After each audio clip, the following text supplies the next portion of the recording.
IT 비용 최적화, 거의 모든 기업의 목표죠. 그런데요, 이 목표를 달성하는 기업은 5곳 중 한 곳뿐이라는 사실 알고 계셨나요?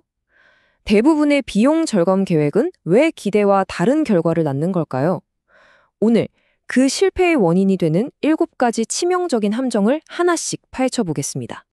이 질문 아마 많은 리더분들이 스스로에게 던져봤을 겁니다. 야심차게 시작한 계획이 왜 항상 흐지부지 될까? 그 답은요, 놀랍게도 데이터 속에 숨어 있습니다. 딜로이트의 데이터가 그 충격적인 현실을 보여주는데요. 무려 79% 목표 절감액을 달성하지 못하는 기업의 비율입니다. 그러니까 거의 5곳 중 4곳이 실패한다는 얘기죠. 이건 그냥 운의 문제가 아니에요. 우리가 뭔가 근본적으로 잘못 접근하고 있다는 아주 명백한 신호입니다. 딜로이트의 존 울포크 파트너는 이 문제를 한 걸음 더 깊게 파고들어요. 절반이 넘는 기업이 목표치의 4분의 3도 달성하지 못했다는 건데요. 이건 그냥 조금 미달했네 수준이 아니라 전략 자체가 뿌리부터 흔들리고 있다는 뜻입니다. 그렇다면 성공과 실패를 가르는 가장 근본적인 차이는 대체 어디에 있을까요? 모든 것은 사고 방식에서 시작됩니다.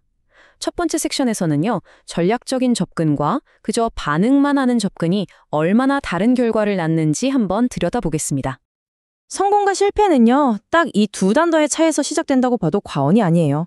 비용 절감은 문제가 터졌을 때 급하게 허리띠를 졸라매는 단기적인 반응이죠. 하지만 비용 최적화는 장기적인 가치를 목표로 하는 전략적이고 지속적인 과정입니다. 우리가 가야 할 길은 명확히 후자겠죠. 그래서 우리가 빠지는 첫 번째 함정은 바로 이 비용 절감이라는 단기적 사고방식 그 자체입니다. 길게 보고 지속 가능한 효율성을 만드는 대신 당장 눈앞의 숫자만 보고 예산을 싹둑 잘라버리는 거죠. 바이에르스 데브의 CTO 저스티스 에롤린이 이 점을 아주 정확하게 짚어냈어요. 최적화가 전략이 아니라 단순한 반응이 되는 순간 진짜 위험이 시작된다는 겁니다. 장기적인 비전도 없이 예산을 줄이고 꼭 해야 할 업그레이드를 미루는 건 미래의 성장 엔진을 스스로 꺼버리는 거나 마찬가지예요. 이렇게 단기적인 절감은요, 보이지 않는 곳에서 훨씬 더 큰 비용을 청구합니다. 혁신할 힘은 점점 약해지고 시스템은 외부 충격에 너무나 취약해지죠. 기술 부채는 눈덩이처럼 불어나고요. 결국 이 모든 게 팀의 사기까지 꺾어서 기업의 핵심 경쟁력을 서서히 갉아먹게 되는 겁니다. 자, 올바른 사고 방식을 갖추는 게 첫 단추라고 했죠? 그럼 이제 그 단추를 제대로 꿰는 실행 단계의 함정들을 살펴보겠습니다. 의도가 아무리 좋아도 실행이 잘못되면 다 망가질 수 있거든요. 두 번째 함정은 바로 기반 인프라 투자를 줄이는 겁니다. 인프라 예산을 깎는 거, 이게 당장 지출을 빠르게 줄이는 것처럼 보이니까 굉장히 달콤한 유혹이죠. 하지만 이건 말 그대로 모래 위에 집을 짓는 거랑 똑같습니다. 존 울포크는 기반이 부실할 때 어떤 일이 벌어지는지 경고합니다. 프로젝트의 일관성은 무너지고 책임 소재는 불분명해지고 예측 불가능한 리스크가 커져서 결국 투자 수익률, 즉 ROI를 갉아먹게 된다는 거죠. 탄탄한 기반 없이는 그 어떤 혁신도 제대로 꽃피울 수가 없습니다. 그리고 세 번째 함정은요, 바로 이렇게 부실한 기반 위에 최신 기술을 쌓으려는 시도입니다. IBM의 앤 푸나이 CIO가 이걸 모래 위에 AI 세우기라고 정말 기가 막히게 표현했죠. 제대로 된 데이터 기반이나 사업 전략과의 조율 없이 AI 같은 기술을 섣불리 도입하는 것의 위험성을 정확히 짚은 말입니다. 그럼 어떻게 해야 견고한 기반을 만들 수 있을까요? 푸나이는 아주 명확하게 3단계의 해법을 제시합니다. 바로 제거, 단순화, 자동화. 먼저 필요 없는 것들을 싹 없애고 남아있는 것들은 최대한 단순하게 만들어요. 그리고 마지막으로 자동화해서 효율성을 극대화하는 거죠. 이 순서를 지켜야만 AI 같은 첨단 기술이 진짜 힘을 발휘할 수 있습니다. 자, 이제 좀 더 긴 호흡으로 프로세스를 관리할 때 우리가 마주하는 함정들을 살펴볼게요. 최적화는 한 번 하고 끝내는 이벤트가 아니잖아요. 끊임없이 관리하고 가꿔야 하는 과정이니까요. 네 번째 함정은 아마 가장 파괴적일 겁니다. 바로 부정적인 피드백 루프. 그러니까 스스로를 점점 더 나쁜 상황으로 몰아가는 악순환의 고리를 만드는 거죠. 작은 비용 절감이 나비 효과처럼 번져서 나중에는 훨씬 더 큰 재앙으로 돌아오는 상황입니다. 이 악순환은 이렇게 시작돼요. 당장 돈을 아끼려고 보안 투자를 줄입니다. 시스템은 당연히 취약해지고 결국 데이터 유출 같은 끔찍한 사고로 이어지죠. 이 사고를 수습하는 데 드는 비용은요.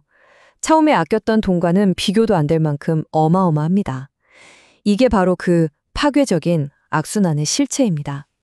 5번째 함정은 용두사미의 문제입니다.